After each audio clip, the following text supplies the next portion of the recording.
மகாபீசர் அப்படிங்கிற ஒரு அரசர் உலகத்தில் இருக்கும்போது நிறைய தான தர்மங்கள் செய்கிறாரு. அதனால அவருக்கு நிறைய புண்ணியங்கள் கிடைக்குது.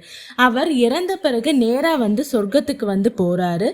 அங்கே அவர் பிரம்மனோட அவையில் பிரம்ம தேவரையும் மற்ற தேவர்களையும் எல்லாம் வணங்கிட்டு இருக்காரு.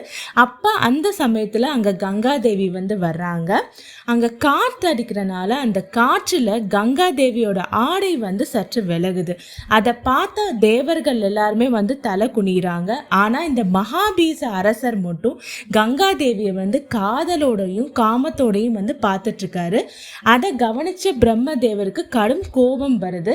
அவர் மகாபீச அரசரை சபிச்சிடுறாரு. நீ திரும்பவும் இந்த உலகத்துல ஒரு மனிதனா பிறந்து இதே கங்காதேவியால ரொம்ப கஷ்டப்பட்டு அதுக்கப்புறம் சொர்க்கத்துக்கு வருவ அப்படிங்கிற மாதிரி சபிச்சிடுறாரு.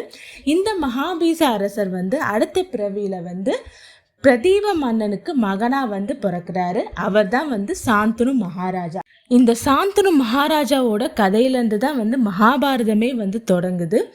அவர் கங்காதேவியால் என்னெல்லாம் கஷ்டப்பட போகிறாருங்கிறது அடுத்த எபிசோடில் பார்க்கலாம்.